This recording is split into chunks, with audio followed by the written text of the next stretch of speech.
I'm gonna talk about Mickey 17 today. Uh, Now, it's a movie made by Bong Joon-ho, as many of you probably already know, creator of Parasite, The Host, uh, the one with Chris Evans. I forgot the name, but obviously a director, at least as of recent, with the last three projects, definitely makes movies heavily themed in capitalism. But I feel like people don't understand the fact that them being political narratives doesn't mean that they are, in a sense, political movies. Like, yes, the politics used within the separate movies. I'm mainly talking about Mickey. This is my favorite one, the one I've seen the most. But at least with this movie, like, yeah, it has a lot of political, like I don't even know what word I want to call it, because it's not, in a sense, substance. Like, you really don't learn anything. Like, it's really just like political comedy. And I would say it does it really well, in the sense where you, as a viewer, or at least not for me, because I don't view the movie this way, but at least as a viewer, like, there are two camps, like your right and your left. Obviously, Marshall and like everyone associated with him is right, and then back into Earth, like with the scenes with the councils and all that. Like, it's obvious, like, well, that's supposed to be like your Democrats and whatever. And what I really like about the movie specifically is Nasha and Mickey. Notice how I point to 18 and not 17. But 17's cool too once you finish the movie. And I feel like what people really missed, because of like how the film uses like political like discourse, again, not even discourse, because the movie doesn't say anything like in that sense, but it uses political themes. There you go, themes is the word. It uses political themes to kind of carry out its message in the narrative. And I feel like people missed, like, I feel like, at least for me, like on rewatch, it became really obvious. But I feel like what the movie was really trying to tell us was the fact that, like, fear unites us. Fear is a shared experience. We all fear things, and we kind of navigate life based off that fear. And obviously, people do it very differently. Like, we have your marshals who, like, fear like their loss of power, their loss of status, wanting to keep it and wanting to maintain on top all the time. And then, like, you have like your anti-marshals who are status quo, keeping everything structured and the same as it always was, with no real change, just the aesthetics of, not even change, but just the aesthetics of progressivism. And I'm gonna just get right into what I mean by fear, to go back. But like the last, or not the last, but the spoiler alert. But the scene in which Mickey and confronts Marshall at the end and like unalives both of them, uh, like that scene literally told you the whole, like, that was Bong Joon Ho telling you the meaning of the movie, which I don't know the exact line, but it was something along the lines of like, "Of course I'm scared. That's what makes me human." And then fucking Marsha's like, "Come here, my child." And it's funny, but I feel like people missed like that part, because when you really frame that like specific piece of dialogue, the "of course I'm scared, that's what makes me human," like, it really contextualizes the whole movie, in the sense where, like, Mickey, obviously an expendable, gets cloned 18 times and dies 17 times of those. And every time he dies, he is so scared. He does not want to die. It is painful. People ask him, "Hey, Mickey, what is it like to die?" And, like, obviously, again, the point is not trying to answer that. It really does not give a fuck. It's more so showing, like, oh, me as an expendable Mickey, like I hate my job and I fear it. But then if like you think about like why Mickey even hired, like, got the job, it's because of fear. He was like afraid of getting murdered by a loan shark, essentially, and he had a.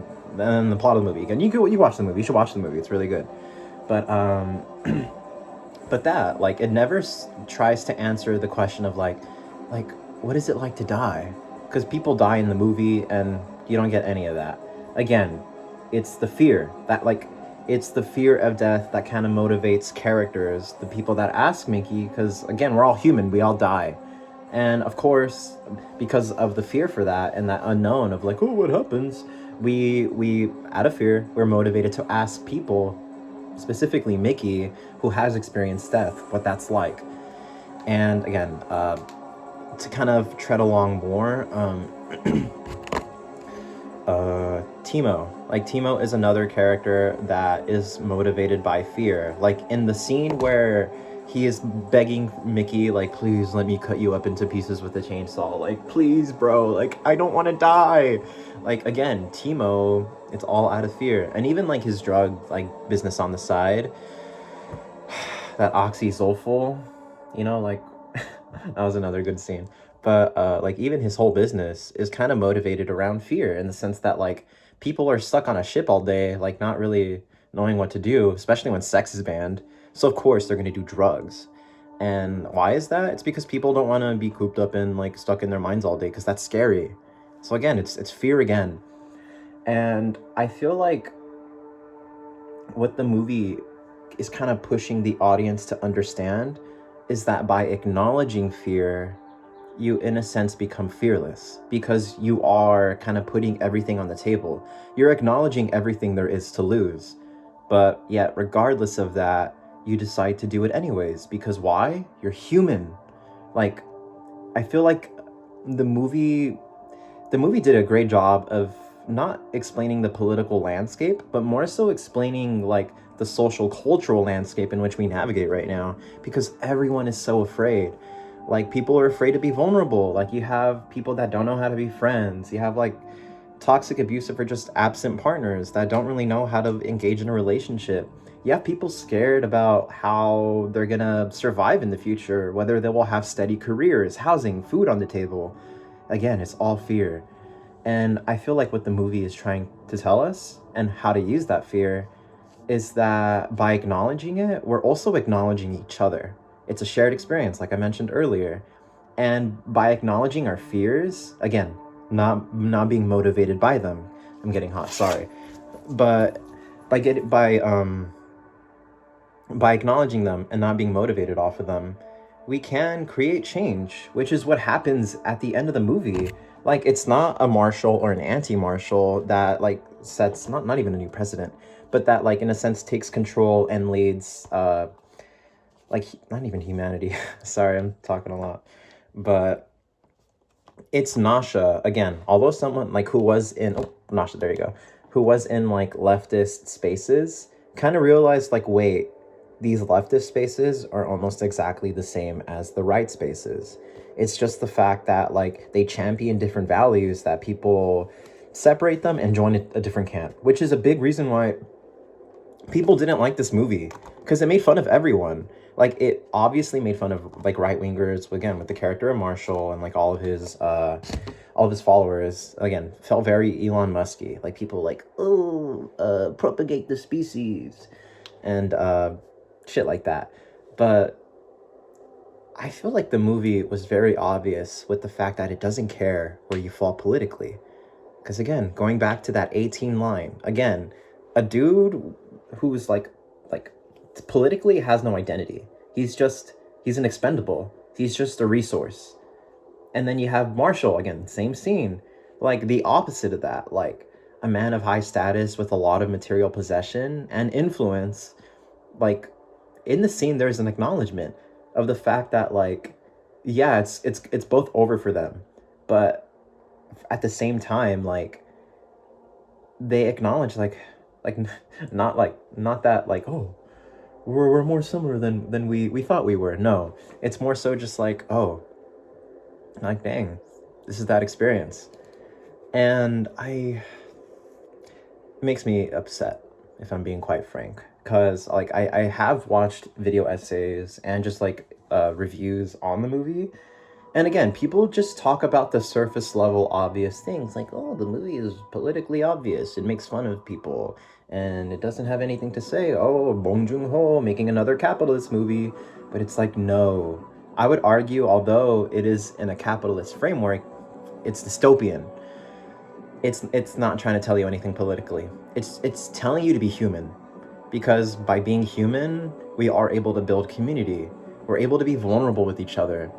And I challenge whoever watches this to watch Mickey 17 again with that in mind, with fear, how it motivates characters, how people move off of them. And it really puts a lot into perspective because, yeah, it is a great movie. And especially with like the release of how, like, I think, okay, I don't remember my times. I think it was supposed to release in 2022. I might be wrong. I forgot when it released. I can probably see on here. My guess is 2025, but I can't find it yet. Huh.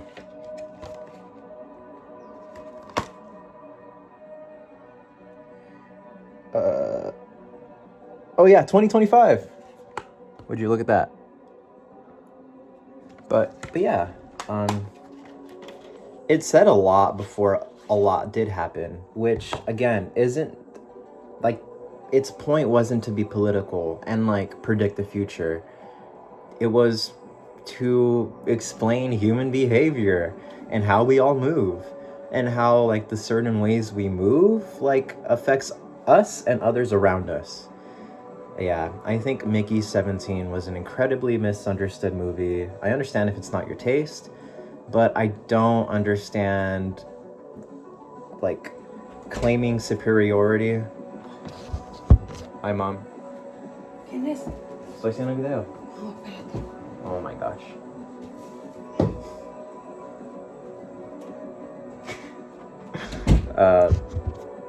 But I lost my train of thought. But to conclude, challenge yourself. Think about what you fear. Think about how that affects you. Also think about why you've been conditioned to fear certain things. And who knows, maybe you'll learn a lot about the reality in which you navigate. And maybe you'll learn a lot about yourself. And by learning those two things, maybe like in the movie, we can come together and we can make some change. Thank you.